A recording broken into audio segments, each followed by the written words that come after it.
Good morning, सुप्रभात आप सभी का। मैं अतुल कुमार शर्मा एक बार फिर अपने YouTube channel free chemistry by Sharma ji पर आपका हार्दिक स्वागत और अभिनंदन करता हूँ। स्टूडेंट्स, आज एक नए प्रश्न के साथ आपके सामने मुखातिब हो रहा हूँ। आज का प्रश्न है ओजोन। क्या पढ़ें, कितना पढ़ें और क्या मैं जो पढ़ रहा हूँ वो हमारे लिए पर्याप्त है, आज उस पर चर्चा करेंगे। यदि आपके पास समय हो तो आप इस वीडियो को ज़रूर देखें, आपके लिए बहुत ही महत्वपूर्ण रहने वाली है यह वीडियो। ओजोन का प्रश्न हर वर्ष पूछा जाता है। मैं आपके लिए बताना चाहूँगा कि ओजोन का निर्माण आप सभी को 3 तरीके से पढ़ना है। अगर आपको आता है बहुत अच्छा है, आपकी तैयारी बहुत अच्छी चल रही है। ओजोन निर्माण के लिए हम लोग जिस एपरेटस का यूज करते हैं, जिस उपकरण का यूज करते हैं, उसको ओजोनाइजर बोलते हैं। तो ओजोनाइजर की सहायता से ओजोन 3 तरीके से बनाई जा सकती है। 3 लोगों ने इसका निर्माण किया था।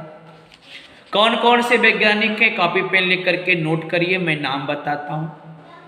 जिनमें एक सबसे इंपॉर्टेंट नाम आता है सीमेंस का। क्या आपको सीमेंस के ओजोनाइजर से ओजोन का निर्माण करना आता है? यदि आपको आता है तो आपका बहुत अच्छा प्रदर्शन होने वाला है एग्जाम। दूसरा निर्माण, क्या आप ब्रोडी के ओजोनाइजर से ओजोन का निर्माण कर सकते हैं? तीसरा एक और निर्माण है, बता दूं आपके लिए, जिसमें सीमेंस, ब्रोडी और हॉल्स के ये 3 वैज्ञानिक थे जिन्होंने मिलजुल करके ओजोन का निर्माण किया। तो निर्माण के 3 तरीके, सीमेंस के ओजोनाइजर से निर्माण, ब्रोडी के ओजोनाइजर से निर्माण और सीमेंस, ब्रोडी एवं हॉल्स के ओजोनाइजर से निर्माण। आपको आता है, आपका बहुत अच्छा आपका रिजल्ट रहने वाला है। इसके साथ साथ बच्चों, मैं आपको बता देना चाहता हूं कि इन तीनों विधियों से हम लोग केवल 10% ही ओजोन प्राप्त कर पाएंगे, क्योंकि इससे जो अपने को प्राप्त होती है वह ओजोन नहीं होती, ओजोनीकृत ऑक्सीजन होती है। और उस ओजोनीकृत ऑक्सीजन से अगर आप ओजोन प्राप्त करना चाहते हैं तो आपको एक अलग से मेथड तैयार करना पड़ेगा। अर्थात ओजोनीकृत ऑक्सीजन से आप ओजोन कैसे प्राप्त करेंगे ये आपको पता होना चाहिए। तो विधि इन तीनों में से ही पूछेंगे, इसके अलावा कोई और मेथड नहीं आएगा। फिर आपको ध्यान रखना है कि ये विधि पूरी नहीं है। इनसे ओजोनीकृत ऑक्सीजन प्राप्त होती है, जिसमें 10% ओजोन उपस्थित है। उस ओजोन को किस प्रकार से अलग करेंगे, इसलिए आपको पढ़ना पड़ेगा ओजोनीकृत ऑक्सीजन से ओजोन का निर्माण। आपको भौतिक गुण पढ़ने हैं, केमिकल प्रॉपर्टीज पढ़नी है। केमिकल प्रॉपर्टीज में बच्चों बहुत प्रॉब्लम आती है। केमिकल प्रॉपर्टीज क्या पर्याप्त हैं जो हमने पढ़ रखी हैं? मैं एक एक बोलता हूँ, आप ध्यान से सुनिए, अपनी कॉपी पर नोट भी करते रहें, क्या आपको ये आती है। पहली केमिकल प्रॉपर्टीज में आपके सामने डिस्कस करूंगा लिटमस के प्रति व्यवहार। क्या आपको लिटमस के प्रति इसका व्यवहार पता है? दूसरी केमिकल प्रॉपर्टीज की मैं चर्चा करूंगा बच्चों। दूसरी केमिकल प्रॉपर्टीज है ऑक्सीकरण अभिक्रियाएं। क्या आपको ओजोन का ऑक्सीकरण पता है कि ओजोन की ऑक्सीकरण अभिक्रियाएं कौन कौन सी हैं? और अगर ये ऑक्सीकरण अभिक्रिया देता है तो क्यों देता है, ये भी आपको पता होना चाहिए।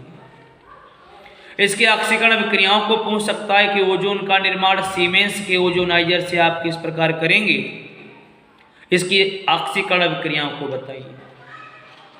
अगर पेपर और कठिन आया तो पेपर में आपसे ऑक्सीकरण अभिक्रियाओं को भी बच्चों बांटते हुए पूछेगा।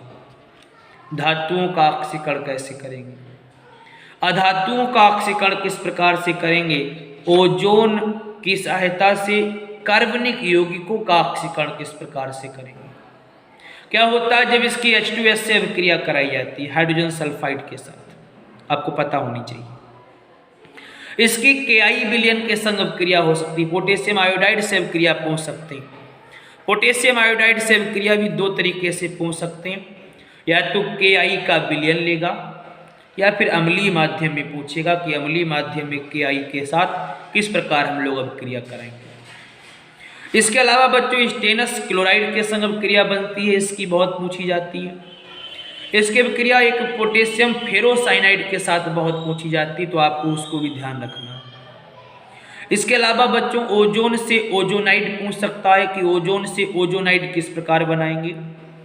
एथिलीन के साथ उसमें अभिक्रिया कराती है। इसके अलावा बच्चों इसके अपचायक गुण की भी बात कर सकता है, आपसे अपचायक अभिक्रियाएं भी पूछ सकता है। अगर ये सारी चीज़ें आपको आती तो आपके क्वेश्चन बहुत अच्छी तरीके से तैयार है। भौतिक गुण भी आपको ध्यान रखने। इसका ओजोन का चुंबकीय व्यवहार आपको पता होना चाहिए कि इसका चुंबकीय व्यवहार कैसा है, ये पैरामैग्नेटिक है कि डाईमैग्नेटिक है, आपको पता होना चाहिए। ये वायु से हल्की है कि वायु से भारी है, आपको पता होना चाहिए। ये जल में सॉल्युबल है कि इनसॉल्युबल है, आपको पता होना चाहिए। कैसी गंध आती है, कैसा इसका रंग है, आपको पता होना चाहिए। उपयोग किस रूप में करते हैं आपको पता होने चाहिए, क्योंकि उपयोग ऑब्जेक्टिव में बन जाते हैं। परीक्षण, आपको परीक्षण आता है। ओजोन आपके पास आपको दे दी गई, आप कैसे पता लगाएंगे कि आपके पास जो गैस है वो ओजोन है, पता होना चाहिए। परीक्षण आते हैं एग्जाम में। अगर आपको ये सारी चीज़ें आती हैं तो कोई घबराने की जरूरत नहीं है, ओजोन आपने बहुत अच्छी तरीके से तैयार कर रखी है। इस लेक्चर में इतना ही। मैं जल्दी नेक्स्ट लेक्चर में किसी नए प्रश्न के साथ आपके सामने उपस्थित होऊंगा। तब तक के लिए घर पे रहिए, सेफ रहिए।